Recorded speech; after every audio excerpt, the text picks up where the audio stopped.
बिस्मिल्लाहिर्रहमानिर्रहीम, अस्सलाम वालेकुम। प्रोग्राम है न्यूज़ सेशन और मैं हूँ इस प्रोग्राम की मेज़बान सिद्रा मुनीर। नाज़रीन, आज के प्रोग्राम के पहले हिस्से में हम बात करेंगे जी बच्चों के दरमियान हमारे पाकिस्तान में देखा जाता है कि मुनासिब वक्फा नहीं होता, जिसकी वजह से ना सिर्फ जो बच्चे की माँ है वो बहुत ज़्यादा मुतासिर होती है हेल्थ इश्यूज़ के हवाले से, बल्कि उसके साथ साथ बच्चे की तरबियत पे भी ये तमाम चीज़ें बहुत ज़्यादा असरअंदाज करती हैं।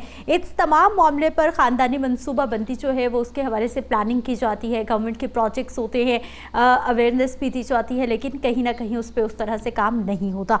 सबसे पहले जो है वो मुफ्ती मोहम्मद ज़ुबैर साहब हैं, जिन्होंने इस मामले को उठाया है, इस पे बात भी की है। उनकी जानिब से क्या कहा गया है पहले वो सुन लीजिए, उसके बाद आगे बात करते हैं। अगली विलादत में जान का खतरा हो, औरत को नाकाबिले बर्दाश्त तकलीफ का अंदेशा हो, पहले बच्चे की तरबियत पर मनफी असरात मुरत्तब होने का खदशा हो, फीडिंग के हवाले से, दूध के हवाले से अगर अगली विलादत जल्दी हो जाती है, पहले बच्चे की निगहदाश्त का मामला दरपेश है, बच्चे की सेहत को खतरा, माँ की सेहत को खतरा, जच्चा और बच्चा को किसी किस्म की तकलीफ का अंदेशा हो, तो इस ऐसी सूरत के अंदर प्रेगनेंसी को रोकने की किसी किस्म की तदबीर इख्तियार करना शरई तौर पर जायज है। It's allowed in the light of the Quran और सुन्ना। परसों का मैं आपको वाकया बताता हूँ। हमारे एक जानने वाले के एक ऑर्गेनाइजेशन के वॉचमैन चौकीदार का मसला, उनकी अहलिया बिस्तर पे लगी हुई है और 12वें बच्चे की विलादत हो रही है, मौत और हयात की कश्मकश के अंदर औरत है। कहां से शरीयत ये कह सकती है कि आप हर सूरत के अंदर इस तरह आजार की बुनियाद पर, रीजंस होने के बावजूद, बीमारियों और मेडिकल के मसाइल होने के बावजूद भी आप बगैर किसी वक्फे के बच्चे पैदा करते चले जाएं, ये शरीयत की डिमांड नहीं है। औरत एडमिट है, हेपेटाइटिस हो रहा है, वबाई अमराज का जच्चा शिकार हो रही है, उसके बावजूद बच्चे पैदा करेंगे। वक्फा करने की कोई बात करे तो कहते हैं अंग्रेज की साजिश है, ये काफिरों की साजिश है, ये यहूदियों का मामला। ऐसा कुछ भी नहीं है। तौलीद की सलाहियत मर्द या औरत से बिल्कुल या खत्म कर देना, इसकी इजाजत नहीं है। वक्फा करने की इजाजत है मने हमल की आर्जी तदाबीर, कंडोम के जरिए, इंजेक्शन के जरिए, टैबलेट के जरिए, कोई भी रास्ता अगर आर्जी तदबीर के तौर पर इख्तियार किया जाए, शरई तौर पर उसकी इजाजत है, वो अलाउड है। मुफ्ती साहब का बयान आपने सुना है, इसी हवाले से आपको बता रहे हैं जी डॉक्टर आमना साहिबा हमारे साथ मौजूद है, जो कि फैमिली प्लानिंग कंसल्टेंट है। उनसे बात कर लेते हैं। डॉक्टर साहिबा, आपको खुश आमदीद कहते हैं, बहुत शुक्रिया आपके वक्त का।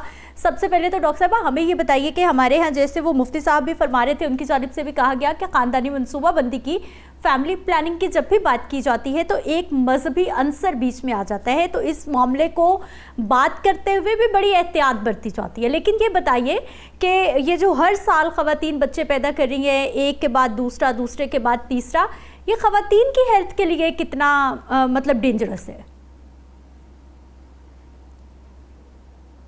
देखिए, सबसे पहले तो मैं आपका बहुत बहुत शुक्रिया, आपने मुझे अपने प्रोग्राम में मदऊ किया। और सेकेंडली कि सबसे पहले फैमिली प्लानिंग का कॉन्सेप्ट यहाँ पे हमारे जो लोग हैं वो गलत समझते हैं। सही। पहले तो बात है, family planning is not to stop getting child. Okay, family planning is all about spacing, proper spacing among children. पहले यहाँ पे फैमिली प्लानिंग वाले 5 year स्पेसिंग का कह रहे थे, then they came in 3 year spacing. So ये it's all about spacing, not the number of people they are having. सही।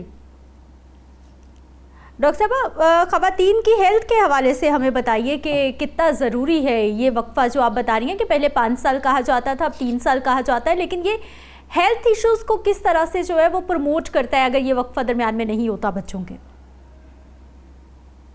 देखिए, अगर तो प्रॉपर आपका वक्फा नहीं है तो जाहिर बात है जो आप प्रिपेरियम में ही या 2 साल के अंदर अंदर ही अगला बच्चा प्लान में मतलब बाय चांस या बाय प्लानिंग भी अगर आप करते हैं तो डेफिनेटली वो पिछली जो डेफिशिएंसी है उससे रिकवर नहीं कर पाती ख़वातीन, और इवन बच्चा भी इफ़ेक्ट होता है। जाहिर बात है, बच्चा जो है वो उसको प्रॉपर नर्चरिंग चाहिए होता है। सही।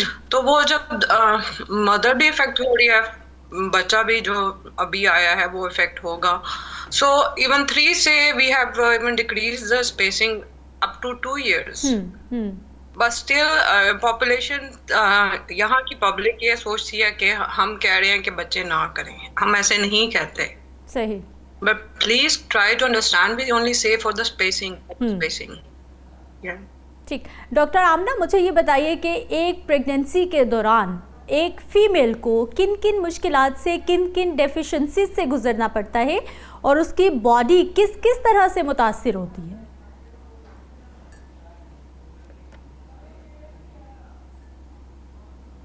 देखिए जी, प्रेगनेंसी इटसेल्फ एक बहुत बड़ा स्ट्रेस होता है फीमेल्स के लिए। सबसे पहले तो जो मेरे पास क्लाइंट्स आते हैं, मुझे फील होता है कि एक साइकिक स्ट्रेस है, ठीक है। देन उसके अलावा इसमें सोशल स्टिग्मा भी है। Social stigma in a sense के वो जो प्रेग्नेंट फीमेल है, अब वो यूजुअल नॉर्मल एक्टिविटी के काम तो नहीं करेगी, श्योरली उसकी तबीयत खराब है, she is having nausea, vomiting, right.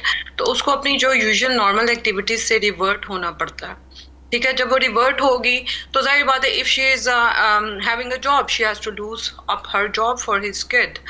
And दूसरी तरफ से जो इश्यूज ज़्यादा यहाँ पे मुझे क्लाइंट्स रिपोर्ट करते हैं कि जो हस्बैंड इज़ नॉट सपोर्टिव।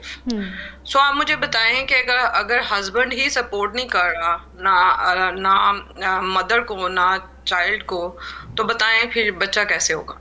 सही। डॉक्टर साहब, बच्चों के लिए ये कितना खतरनाक है? कभी पहला बच्चा चलना शुरू करता है और दूसरे की पैदाइश हो जाती है। बिल्कुल, अगर वो देखिए, अगर फीमेल्स इसको अफेक्ट कर भी लेती हैं इन सब प्रॉब्लम्स को, और उसके इन सब प्रॉब्लम्स के साथ अगर वो बच्चा चलने कर भी लेती हैं, क्योंकि I have seen some females having so much stamina for it, ठीक है। उनका जो डीलिंग पावर बहुत ज्यादा होती है, मतलब वो they can handle their in laws, they can handle their husband, they can handle all the finance issues, but still you know वो बच्चा पैदा हो रहा होता है अब फीमेल के ओन पे, राइट। इवन यहाँ तक के बताया जाता है कि इन लॉज में they are not taking care of us and they are not giving proper food and they are saying to work in the home like a made.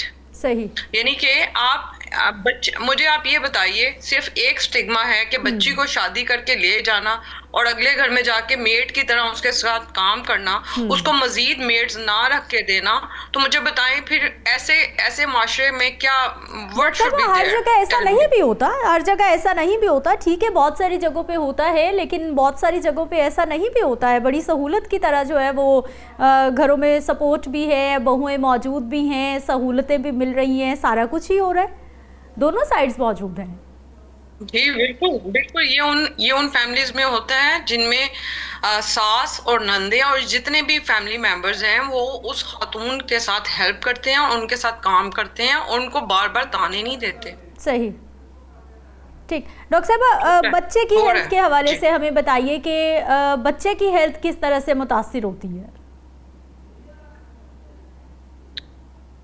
देखिए, बच्चा तो बोर्न हो जाते हैं इस तरह, बट डेफिनेटली जब न्यूट्रिएंट्स नहीं पूरे, जब उनका एनर्जी लेवल नहीं मेंटेन है, अप टू द मार्क नहीं है, औरत खा नहीं रही है प्रॉपर्ली और ओवर स्ट्रेस रह रही है, तो अब आप खुद सोच सकते हैं कि ऐसा जो बच्चा अंदर से पैदा हो भी जाए तो उसको मतलब उसके माइलस्टोन्स नहीं अचीव होते, राइट।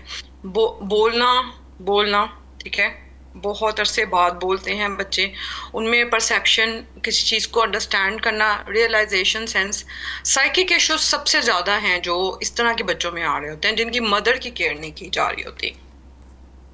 सही। अच्छा, ये जो मुनासिब वक्फा नहीं है या फिर माँ को प्रॉपर केयर नहीं मिलती, तो दोनों सूरतों में एक ही जैसे बच्चे के लिए मसाइल पैदा होते हैं या मुख्तलिफ होंगे? देखिए, इसमें डिपेंड करता है। देखिए, ये कंपैरेटिव एनालिसिस की बात है कि अगर मदर की केयर नहीं हो रही या रिसोर्सेज घर में नहीं है, ठीक है, तो ये तो एक कंपैरेटिव एनालिसिस है। डिपेंड करता है कि जो बच्ची है जब शादी हुई उसकी, तो उसके उस वक्त एनर्जी लेवल्स या उसके जो पीछे से खानदान में जब वो घर में भी थी तो वो कितना खाती थी, सही, तो डिपेंड करता है। ठीक है, डॉक्टर आमना हमारे साथ मौजूद रही, बहुत शुक्रिया आप हमारे साथ मौजूद रही हैं। पाकिस्तान के हवाले से अगर हम बात करते हैं तो अक़वाम मुत्तहिदा की जानिब से जो रिपोर्ट जारी की जाती हैं उसके मुताबिक ये बताया जाता है कि जो आलमी आबादियाती तखमीना है उसके मुताबिक पाकिस्तान में सालाना तकरीबन 68 to 69 लाख बच्चे पैदा होते हैं। ये सालाना मैं आपको बता रही हूँ कि तकरीबन 68 से 69 लाख बच्चे हर साल पैदा होते हैं। और फिर पाकिस्तान जैसा मुल्क जहाँ पर अंडर डेवलप कंट्री हैं, बहुत सारे सहूलियात नहीं हैं, बच्चों के पास उस तरह से निज़ाम तालीम तक पहुँचने की अपॉर्चुनिटीज़ नहीं होती, हेल्थ सिस्टम हमारा इस काबिल नहीं है। और जब भी फिर हेल्थ इश्यूज़ की हम बात करते हैं, अगर ख़वातीन पे हेल्थ इश्यूज़ आते हैं या फिर न्यू बॉर्न पे हेल्थ इश्यूज़ आते हैं तो वो ऑटोमेटिकली फिर हमारे अस्पतालों पे बोझ बढ़ता है। जब अस्पतालों पे बोझ बढ़ता है तो फिर जच्चा बच्चा को वो सहूलियात, वो इलाज के मुनासिब मौके नहीं मिल पाते जो कि उनका हक होते हैं।